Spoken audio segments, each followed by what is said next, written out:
You're listening to the Nourished Child Podcast, episode number 44. Welcome to the Nourished Child Podcast, a show about childhood nutrition, feeding kids, and dealing with the ups and downs of growing a healthy child. Here's your host, registered dietitian and childhood nutrition expert, Jill Castle. Hey there, welcome back. I'm Jill Castle, registered dietitian and childhood nutrition expert, and host of the Nourished Child Podcast, a show about childhood nutrition, feeding kids, and dealing with the inevitable ups and downs of raising healthy kids inside and out. As I've mentioned before, I'm part of a terrific parenting podcast network called Parents on Demand, or the POD Pod Network. This month I want you to take a listen to Motivating Mom, hosted by Lisa Druxman. Her passion is to raise healthy moms so they can raise healthy kids in a healthy world. Get out of overwhelm and give in to living your best life as a mom. Join Lisa as she inspires you each week to eat clean, live fit, and be happy. She talks food, fitness, life balance, and living with purpose and passion. I'll include her link to her podcast in my show notes, but she's over at fitformom.com/podcast. I want to share an experience with you that I had in the early days of my private practice. It's a story about a young boy named Graham, and he was the first extremely picky eater that I ever took care of. I wrote about him actually in Fearless Feeding. He had been picky his entire life, and he and his mom came to me because the entire family dynamic revolved around him at mealtimes. His parents pressured him at the table. His siblings teased him. He cried. He dug in, and he refused to eat anything but his foods. His weight was normal. He was active, happy in school, lots of friends, though he could not do play dates or sleepovers with his friends or go to his after baseball gatherings at the pizza joint. Why? Because he was very picky. His food variety was poor, and he was hungry all the time, eating goldfish and crackers, popcorn, granola bars, whatever carby-based foods he could get his hands on. His picky eating had become a major stressor on the whole family, and he was literally sucking all the attention at mealtimes. At the time, I had been working with many toddler picky eaters, but Graham was one of my very first older picky eaters. I knew that working with him would be a challenge for me because I knew that the typical picky eating approach was unlikely to work very well. And so we worked together, he and I, for almost a full year. Not only did I work with Graham on food exposure challenges, home-based food trials, and surprise tastes in my office, I also worked with his parents on revamping the feeding environment at home, including the meals that they ate together and even just the snacks he had on the weekends and after school. Much of what I do today with my extreme picky eating clients was formulated almost 8 years ago when I started working with Graham. So a few things I want to mention because we will get into the topic of extreme picky eating today with Melanie Potock, but I want to give you a few things that I learned through working, or I have learned through working with these kiddos. Number one, every child is different and every family is different. There is no cookie cutter approach with these kids. So there are best practices and there are great ideas that you can work on and approaches that can be very successful, but they're not going to work on every child. So keeping that in mind, that if you have a child who's extremely picky, sometimes it takes a lot of trial and error to find the things that are positive for your child and that work for him or her. The second thing is that progress is slow, and it just is. It takes kids quite a bit of time to get to the point where their picky eating is such an issue it needs to be addressed professionally, and in turn that progress is slow. It does not turn itself around overnight. It is very important to also tend to the child's sense of self, his self-esteem, and his ability to make a choice. These are all important aspects of a trusting, respectful, professional client relationship. So if you're a parent of an extreme picky eater, you need to be looking for a professional who has your child's best interest top of mind all the time. And if you are a professional who is taking care of these kiddos, to remember trust is oftentimes the first thing we need to repair and to work on. So a trusting relationship between you and the child is extremely important, but also helping rebuild the trustful relationship with the family and the child is oftentimes important as well, or necessary. So today is episode number 43, and I have Melanie Potock on the show. Melanie is going to talk with me about extreme picky eating. She and I actually presented about a year ago at the Food and Nutrition Conference and Expo on the topic of ARFID, Avoidant Restrictive Food Intake Disorder, and how professionals from different sectors could collaborate together to really address the needs of this clientele. So Melanie, just a little bit about her, she is a speech language pathologist and a feeding therapist who treats children, birth to teens, who have difficulty eating. She's the co-author of the award-winning Raise a Healthy, Happy Eater, a stage-by-stage guide to setting your child on the path to adventurous eating, and Baby Self-Feeding, solutions for introducing purees and solids to create lifelong healthy eating habits. Melanie is the author of Happy Mealtimes with Happy Kids and the producer of the award-winning kids CD, Dancing in the Kitchen, Songs that Celebrate the Joy of Food. Her latest book, which I just reviewed, called Adventures in Veggieland. Help your kids learn to love vegetables with 101 easy activities and recipes. That's going to release very soon. I believe early in 2018, she will give us the intel on that. Melanie's live and online courses for parents and professionals can be found at www.melaniepotock.com, along with her contact information. So you'll be able to find today's show notes and all the links that I mention here on the show while I'm interviewing Melanie, and her links to her books over at jillcastle.com/044. That's 044 for episode number 44. So let us get into it. Hey, Melanie, welcome to the Nourished Child podcast. Hi, Jill. Thanks for having me. It's great to have you on the show, and it's been a while since we've seen each other face to face. I think, maybe last year in the fall? It has been a while. I think we were speaking at Fancy at the big Food and Nutrition Conference and Expo that you were so gracious to invite me to. And it was just so fun to be up on that stage with you and me as a speech therapist getting to speak to a room full of registered dietitians and nutritionists. It was pretty exciting. Yeah. But we talked about ARFID, and now we get to talk about it again today. Absolutely. That's why I wanted to have you on the show, so that we could share some of this information with my listeners, who many are dietitians and healthcare professionals, but a lot are also parents. But before we get into the topic of ARFID, why don't you tell us, my listeners, about yourself and just how you became a speech therapist, where you live, what your family's all about, whatever you want to share would be great. In short, I love kids, family, and food, just what you just mentioned. My career as a speech pathologist it's a little bit unique. I have a specialty called feeding, or where we work on the relationship between feeding between the caregiver and the child, very often a parent and child.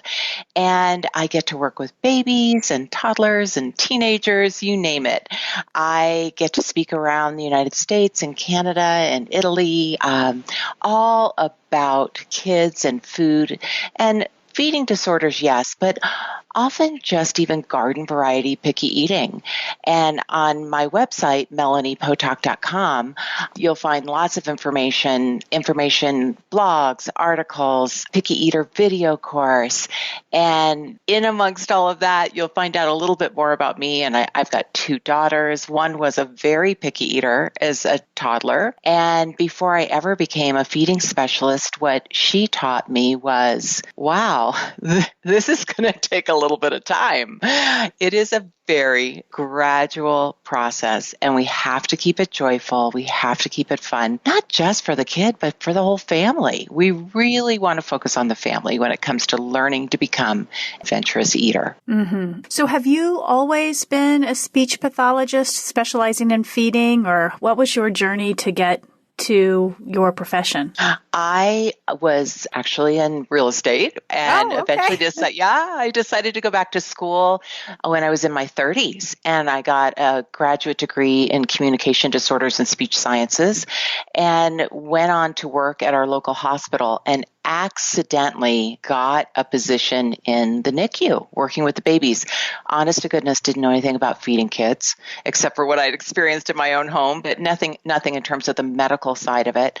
And fortunately, a position opened up there. They trained me, and that just sparked my passion for feeding. And I had the good fortune of working there for many years and eventually opened my own private practice and then started writing books and becoming more of a media consultant. And now it's what I do every day, and I love every single moment of it. That's a great story. It's fun. A lot of us in the field of healthcare, for example, in the allied healthcare industry or field, have come to it as a second career or have, gotten into it in the beginning, but have done their training in hospitals and sort of that intensified medical background, which I think helps a lot, especially if, you're working with children who have underlying medical conditions. It's very helpful to be able to understand those and come at it from that aspect as well as the lifestyle behavior wellness aspect as well. It really rounds out the whole picture, and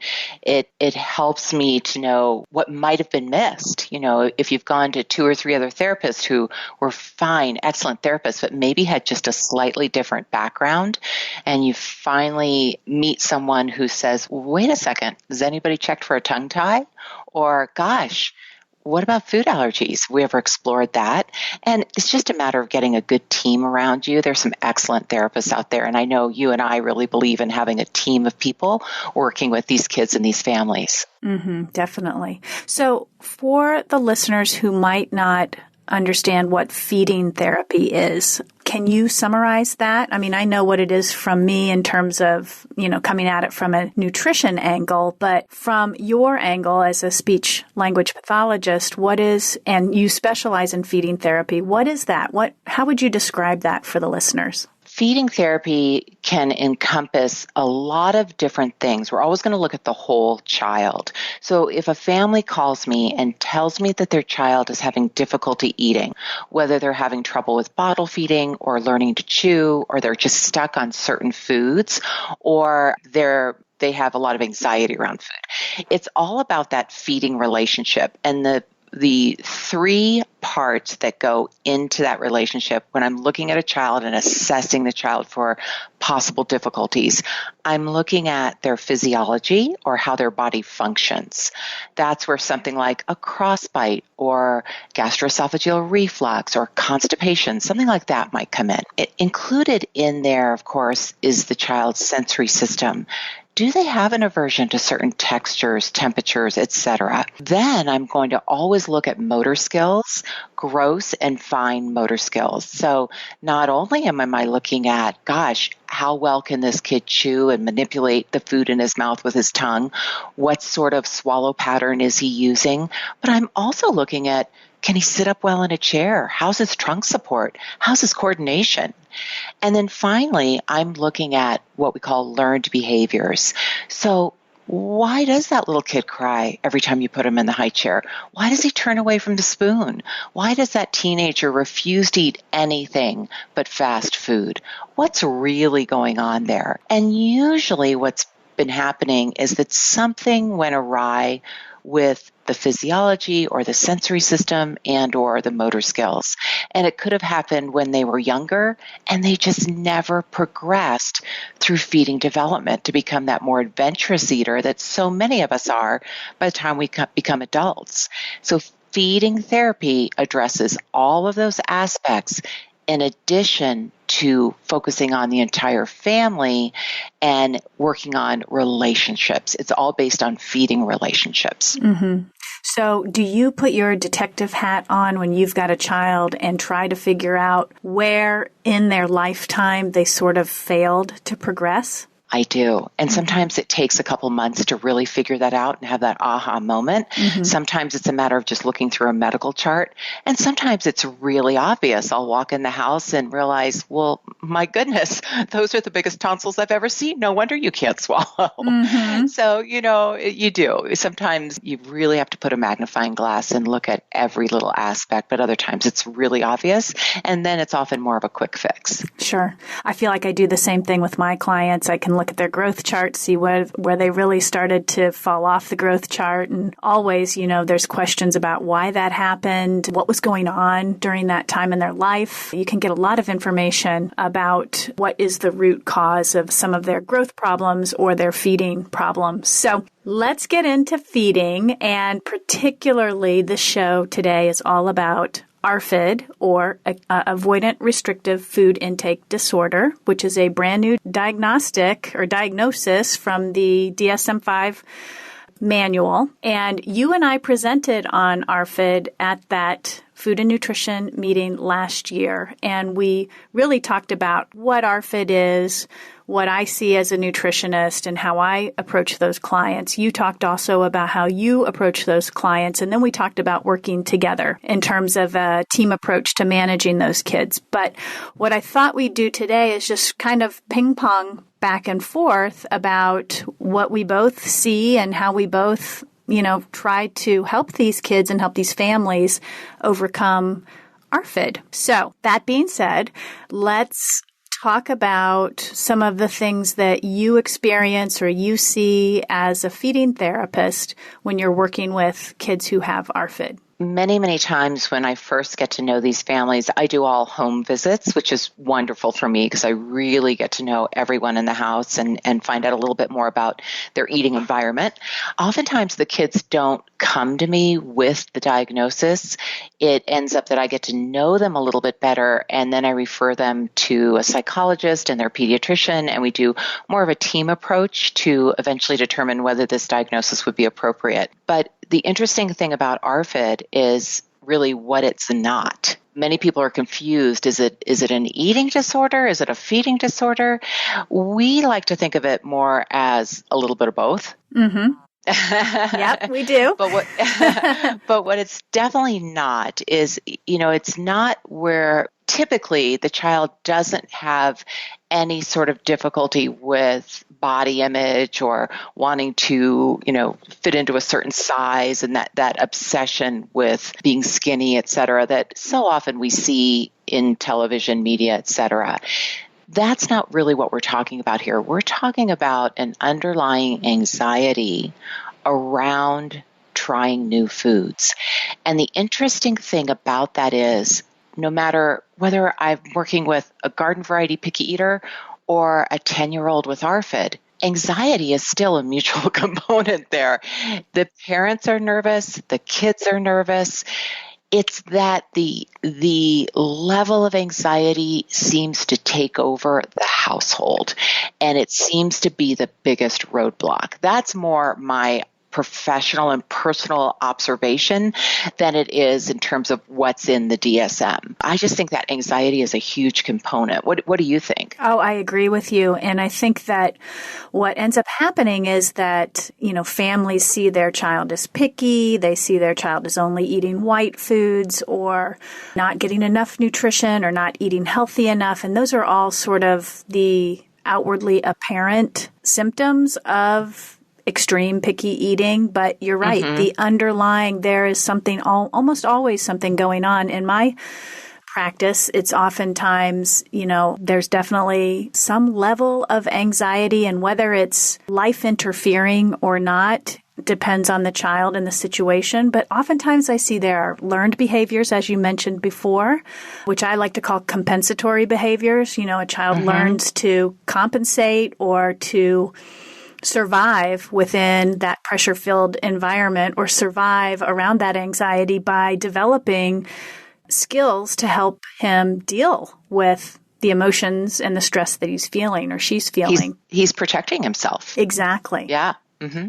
Yeah. So I do see that behavioral component, but I also see, like you, some true sensory issues with children, but I also see some parenting missteps was the word I'll use, or some parenting lack of knowledge around feeding their children. And that ends up just sort of creating a little bit more of an intense situation than it needs to be. So I do a lot of work on, food parenting and how to interact with the child who is that extreme picky eater. But what do you find, amongst your families, some of the most, challenging issues that the parents are dealing with? I think what it really boils down to is the most challenging issue is how long this takes to get better. Mm-hmm. And the kids absolutely do get better, but it requires a lot of patience and a lot of gradual step-by-step progress and then a little bit of stalling. Mm-hmm. It always goes this way. It always ends up,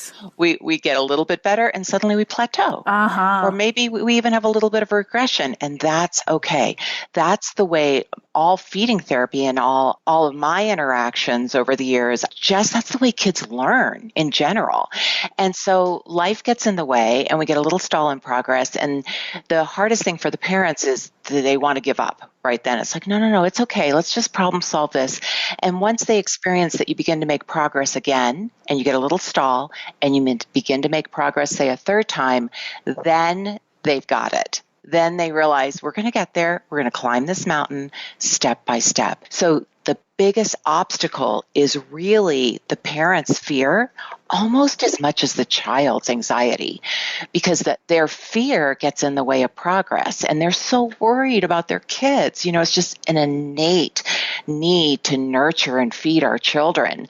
And what happens is if their little toddler or their teenager doesn't seem to eat enough in the parent's mind, then the parent wants to squelch their own anxiety by picking up a piece of food and putting it in that toddler's mouth, or saying to the teenager, oh yeah, let me just go make you that burger, and not having him eat whatever was presented that he may be very capable of eating. I would say that is the most challenging piece, is learning to be patient and being able to see the light at the end of the tunnel. And for you and I as professionals, having gone through this process many, many times, we can see the light easily. We know it's right around the corner, but the parents still are like, I don't see it. Right. And it's so hard for them. Exactly. Or we see little glimmers of progress that the parents don't even recognize. Yeah. Just more confidence, a willingness to try, an ease at the dinner table. For me, those are big successes. And when you start to build on those, oftentimes kids come around. But it's really funny that you said that, because I see the same thing. I see this great excitement from the family. They're starting this new program. I get the parents usually have a few sessions with me one-on-one just to get their food parenting down pat. And then I bring in the child and we start the program that I run in my practice, and everybody's always really excited in the beginning, and we see immediate progress.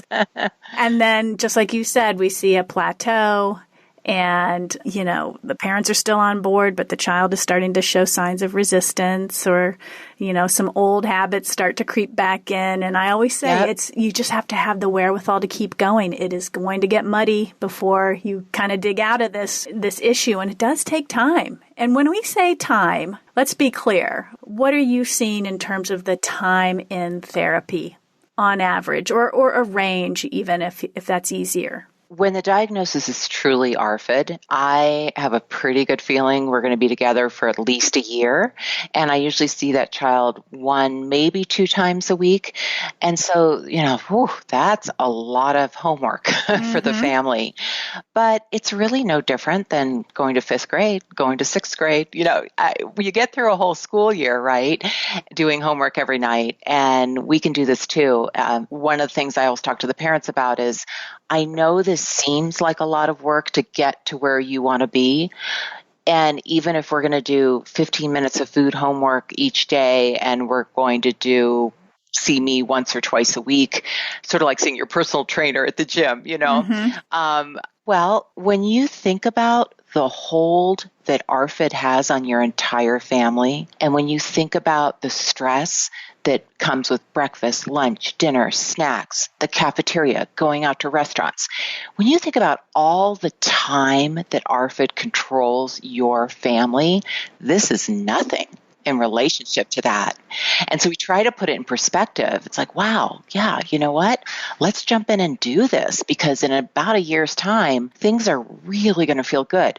And we might continue to work a little bit more because maybe the child wants to learn to eat even more foods, or maybe the teenager wants to ask his girlfriend to prom and go to a fancy restaurant and order something fancy, But it really depends on the family's goals. Some parents are fine with, Mel, if he can eat 40 healthy foods and we've got some flexibility to go out, we are good to go, because they started out with 3 foods. But other families want to do more. So it just depends on what's best for them. But roughly, it's about a year. Yeah, I would agree with that.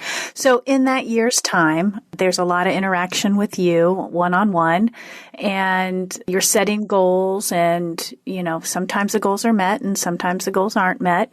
When you are working with families, what would you say are some of the mistakes that you see when a family is in that year of feeding therapy? And maybe mistakes isn't the right word. Maybe it's setbacks or stalls, as you had said, stalling a little bit. Is there anything that you could tell a parent right now who might be considering entering into feeding therapy, some of the things that they might want to make sure that they avoid or they don't, get into that could halt or stall therapy for their child? Mm-hmm. Well, I actually kind of like your word mistake, because usually it's a mistake that I've made in the way that I'm communicating to families. It's just easy to do. We're all so busy. And perhaps I forgot to say to them, you know what, we're just going to focus on these 2 things this week. And when I come back to see you next week, what I want to know is not only how did it go, but I want to know, how did it feel? How did it feel to you, Mom and Dad? You know what? I didn't think we pushed hard enough. I think she could have done more. Or, you know what? It felt really comfortable, really easy. Now I think I can do a little bit more. I want to know, where are they coming from?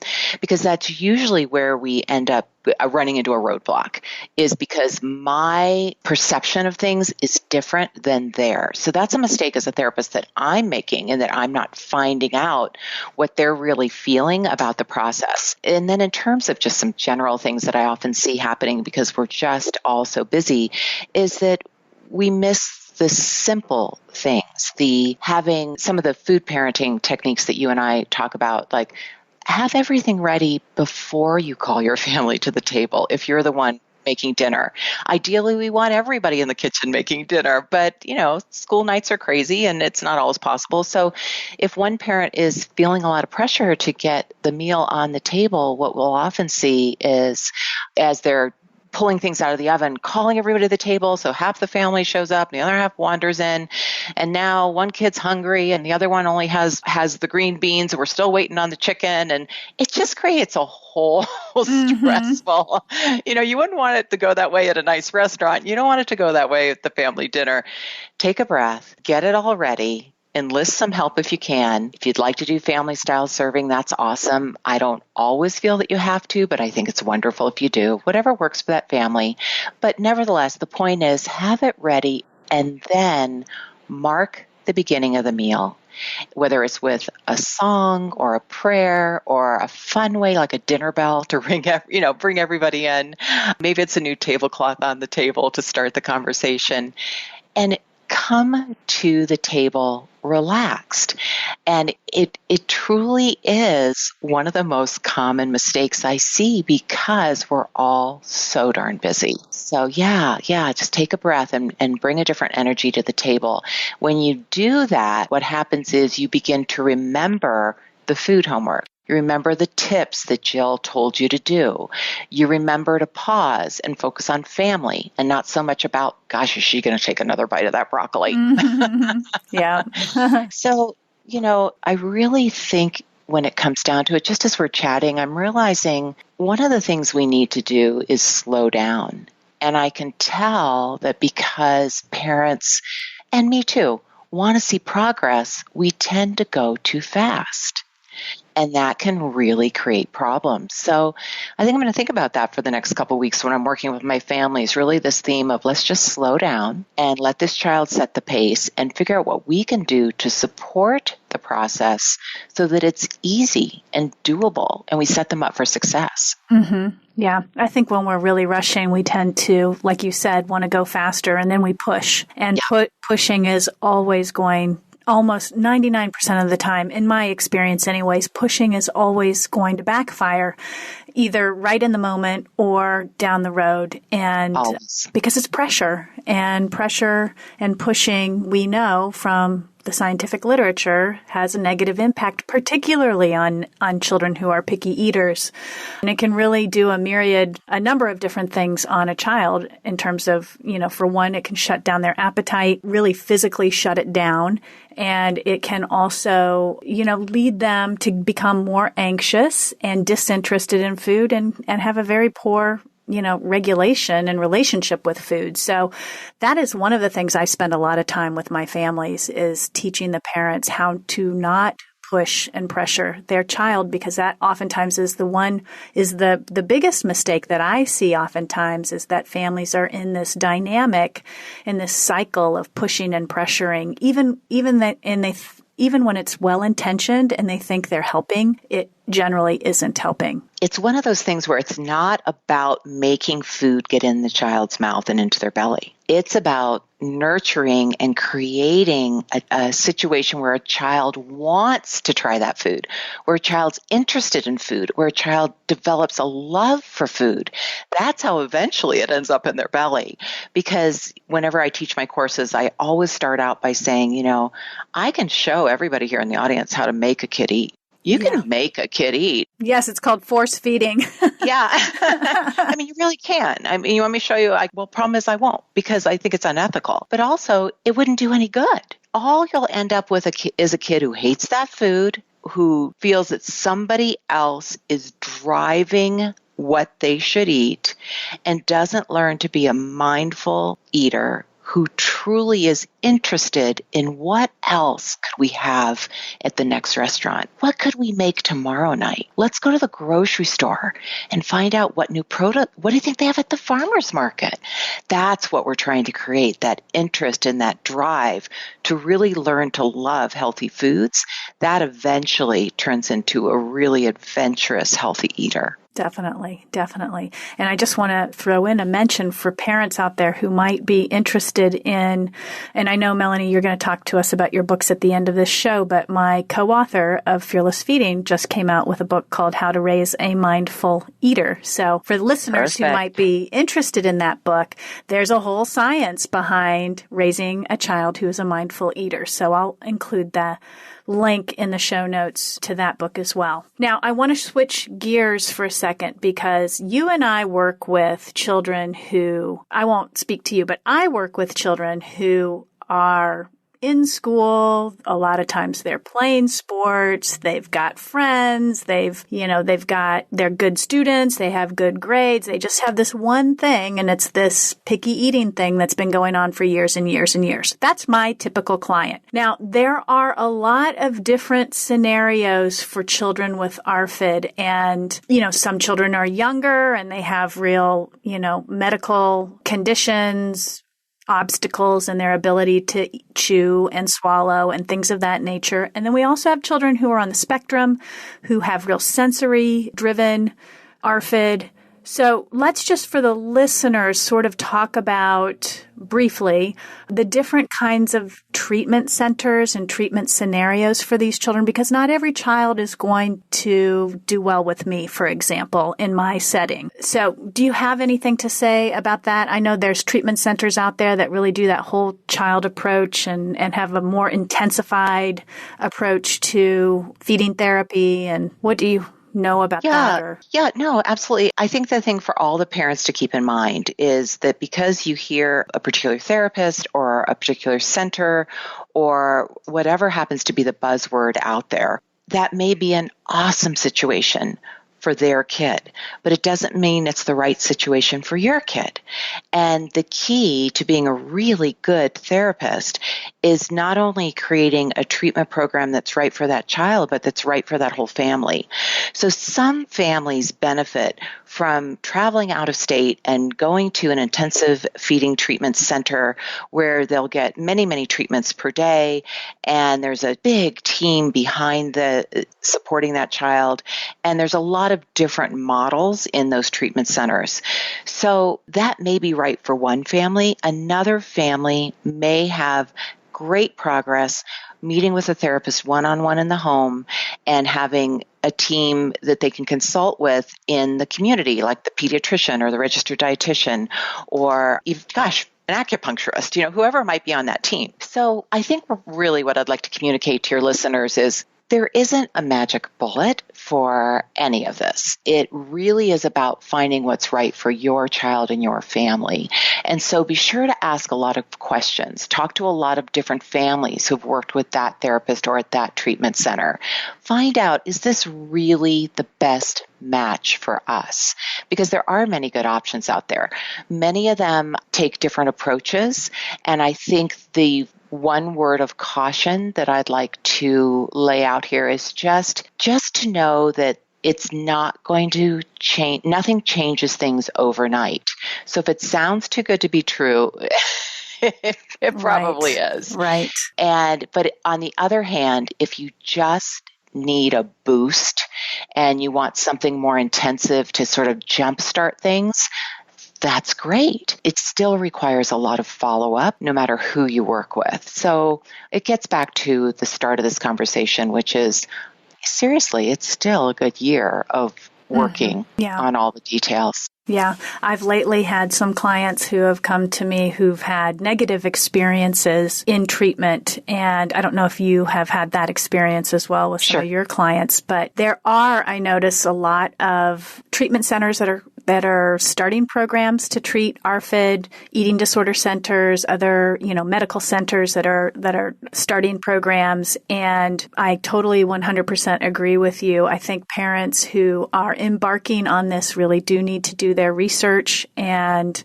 understand the approaches that are being used, and above and beyond everything that as a parent you have to feel really good about how they are working with your child and how they are interacting with your child, because it should really be a fun, positive experience for the child and for the family, as you mentioned at the start of this show.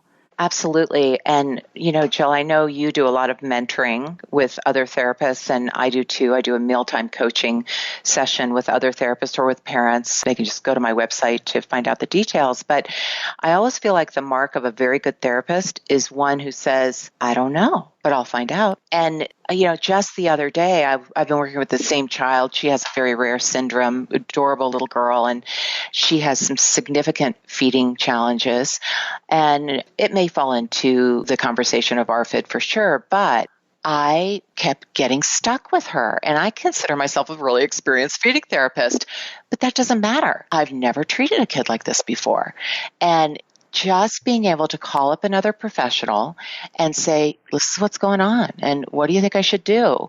And you know what it was? You know what made the one difference for this child is I had a fellow therapist say to me, did you know there's very good research that shows that if you play comforting, relaxing music before the child comes to the table, that can make a difference in terms of cooperation, even in therapy, where our job is to gently push, right? Mm-hmm. That's my job and your job, not the parent's job, to gently push. That's what coaching is all about. And you know what? That's what did it. Now we play the music that we're going to be enjoying while we're doing feeding. We play it before she ever gets into the kitchen. She hears it and she looks forward to it, and she comes to the table. Yeah. What an easy fix. But I didn't think of that. took me calling somebody else up and say, hey, I just read this research. Why don't you try this? I couldn't believe it. Right. That's what we're talking about, is knowing that it really is about customizing it to each family and working with someone who's always going to ask themselves, what is it I don't know? What do I need to find out in order to help this child, no matter what level of experience? Right. And I think we've talked about this before, but, the parent as that team member who knows their child inside and out really does know what motivates the child and what is not motivating to the child can be such a valuable member of the team in terms of helping you as a therapist, me as a dietitian, understand their child and understand what maybe some of the pressure points are, what are some of the aspects of interaction that really motivate their child, excite their child, and know that information is like gold. It is. It is. I will say, tell me what your child will jump over the moon for. Mm-hmm. Oh, well, he loves Pac-Man, or he loves SpongeBob SquarePants, or gosh, softball. She is a big softball fanatic. And then I try to incorporate that love into our time together and use that as a bonding experience, but also to keep anxiety down. So I agree with you. The parents know their children just so well, of course, but they're a wealth of information, just a gold mine to help us make progress. So we've talked about, you mentioned, yes, that the children with ARFID, or even just extreme picky eating or feeding problems, however we want to showcase it, whether they're diagnosed or not, they do get better with therapy and with treatment. I agree. And, we've talked about a little bit about what parents can expect in the process of treatment and how long it is and what's involved. Is there anything else that you would like to mention related to working with children or having a child within your family who is an extreme picky eater, and what parents can do in terms of looking for resources or taking action? Should they take action or should they not? Should they wait? Anything around that you'd like to discuss? Being a person who's really active in early intervention, that birth to 3 model, I have to 100% say take action. And even if you're just taking your child in for a feeding assessment or sitting down with your pediatrician and expressing how worried you are about this. Pediatricians are used to hearing about picky eating. It's one of the most common things that parents bring up. So really be sure that they understand in that short conversation that you have that no, you don't understand. I'm worried. I'm like, can you help me find someone to at least assess our situation? And you know what? Even if the therapist says, I don't think you need weekly feeding therapy, let me give you a couple ideas, let's talk again in a couple months. Let's see how this goes. That's information you can take home and work on and embrace, where if you don't take action, all you're going to do is continue to worry and wait.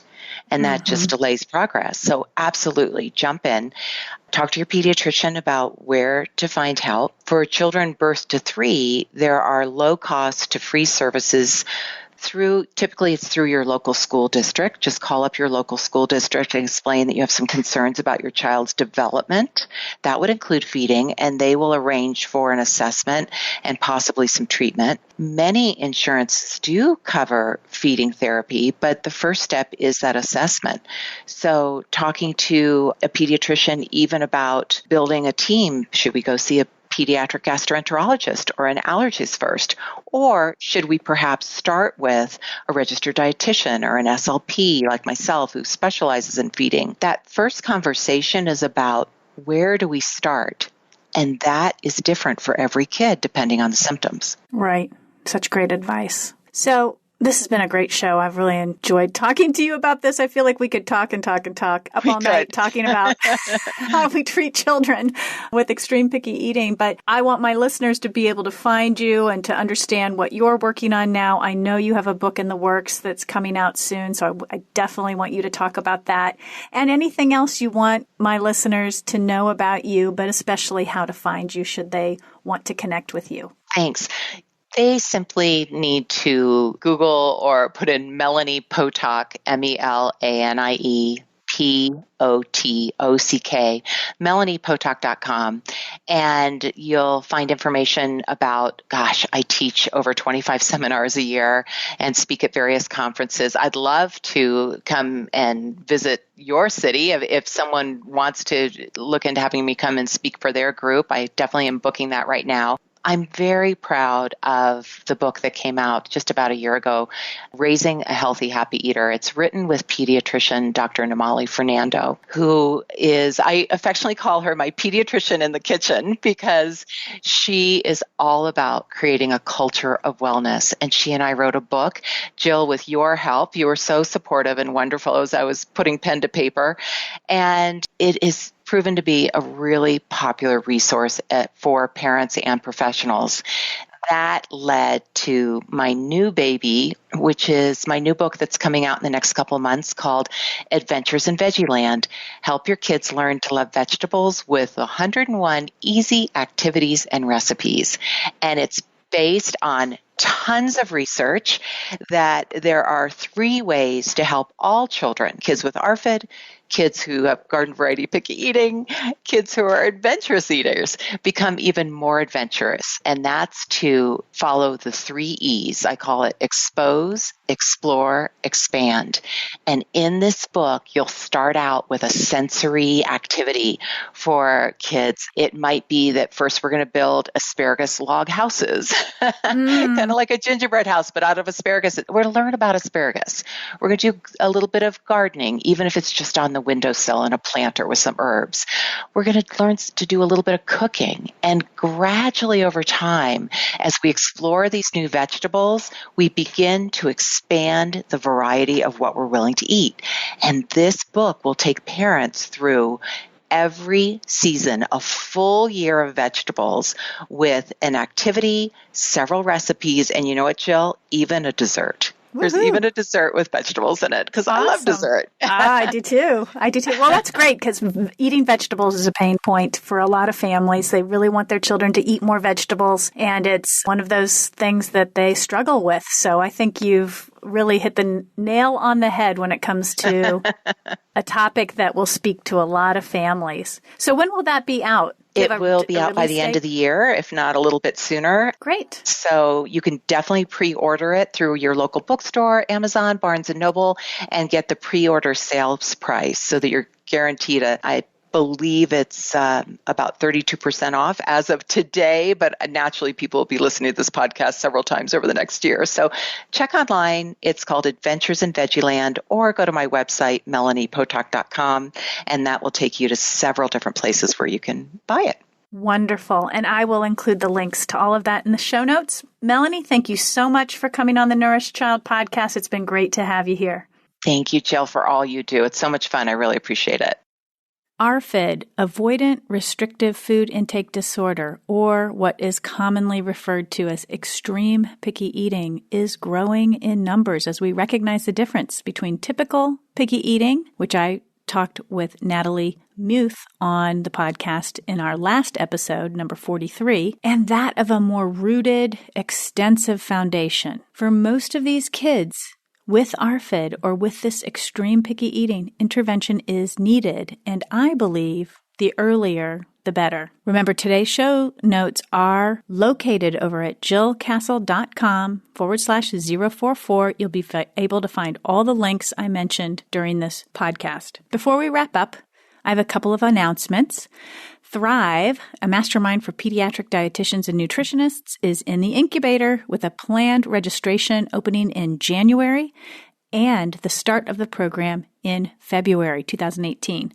This is a high-level business growth and thought leadership-centered mastermind for pediatric nutrition professionals who are looking for mentorship, group collaboration, and accountability from me and a group of like-minded professionals. If you are interested in applying for the mastermind or in some general information about this high-level opportunity, please shoot me an email at jill@jillcastle.com, get on my newsletter, or join my dedicated Facebook page for pediatric nutrition professionals interested in business and thought leadership called Pediatric Nutrition Pro. And parents, there is a program in the pipeline for you too. My ADHD and nutrition course is moving into beta mode.